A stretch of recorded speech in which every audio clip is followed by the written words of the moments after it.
If we continue as we're going now, where do you foresee the United States ending up? Nowhere. There won't be a United States in the year 2000 if we continue the way we're going.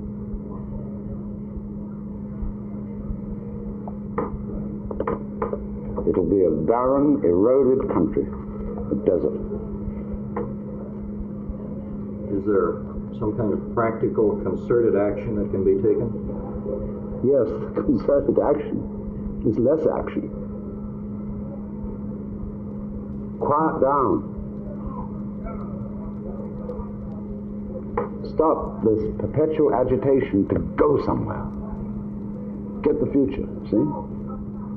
The future is nothing but an abstraction. There is no future.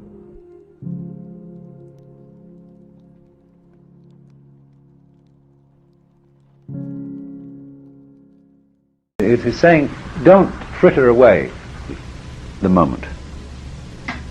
Every moment, present moment, is sacred moment. And live it. There's nothing else to do, as a matter of fact. You can't escape that. But so many people bolt their lives like bolting food. And then they wonder where it's all gone.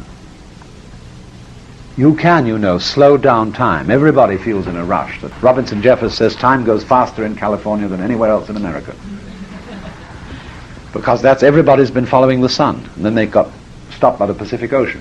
And then the sun went down, and they're still going west as far as possible to lengthen the day, to lengthen life, to hang on to this, in the hope that somewhere along the line, someday, somehow, that great galuptious goodie you were looking for is going to turn up.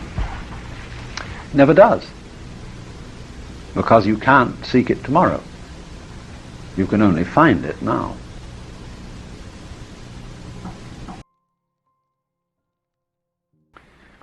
The trouble is, of course, that the average person who cooks in our culture is a harassed housewife who has to do this every day to get meals ready for children and adults who are fundamentally in a hurry to do something else other than eat. Breakfast in the morning is usually a madhouse because everybody has to get up to get the children off to school in time and get the husband of the family off to work in time. And this is usually postponed to the last minute, among other reasons, because, of course, going to bed the night before was postponed to the last minute. It enables us to continue our biological existence in order to what? Make money. Or be cultured. And people who listen to music or go to plays or read books with the motivation of becoming cultured people never listen to the music, don't understand the play, and don't really read books. Because they always have one eye on what kind of person this activity is turning me into, what status it gives me. Therefore, one never really does it. This Zen master in San Francisco, Suzuki Roshi, is particularly admired by his students for achieving an enormous amount of work without ever seeming to make the slightest effort. He can move bigger rocks than any of the tough young men who are working along with him. And working in such a way that you never strain yourself because you never rush. You don't have in mind the goal and wanting to get there in the greatest possible hurry. You have in mind simply that every phase of doing the work which will eventually arrive at that goal is as much worth doing as when you're playing music. You are involved completely in the production of the sounds as they go along without hurrying them to reach the end. That's the same with sex. A lot of people are in a hurry to reach the end, and therefore they never have sexual satisfaction because they have nothing but orgasms. But what a degradation, you see, of the human being. You've got to be someone who's got to run for a bus now, you see. You have to stroll rather than rush. And that slows you down. Because, you see, all people who are in a rush are not related to the material present. Supposing, let's take, you're in a rush to get coffee when you get up in the morning. So what do? You take instant coffee. And that's a punishment for being in a hurry. It doesn't taste of coffee, not really. So because you forced it, it's like forcing the growth of tomatoes. They don't taste of tomatoes anymore. So this is very important. This is showing that we aren't here. We're insane. We're not all there, as they say. But trying to get to something, the result, the thing we thought we wanted, the thing that we thought would be what would make us happy. You've got to get something. Time is strictly an illusion. There is no such thing as time. The measurement of time is a measure of motion, just like lines of latitude and longitude are a measure of the geographic surface of the Earth. There is, however, such a thing as timing, which is quite different from time.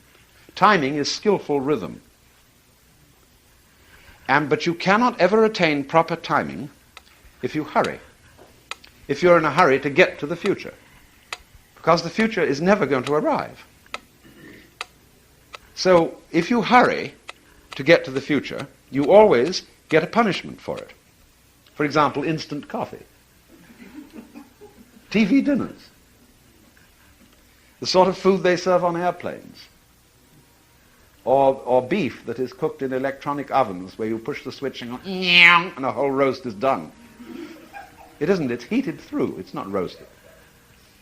And all these things are awful because they are the result of the illusion of time.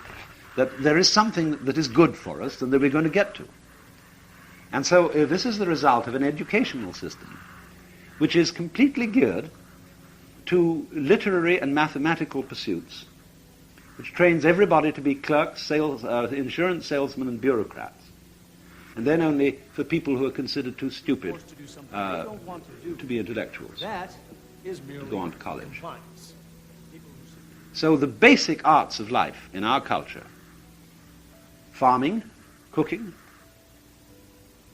dressing, furnishing, lovemaking, are utterly neglected.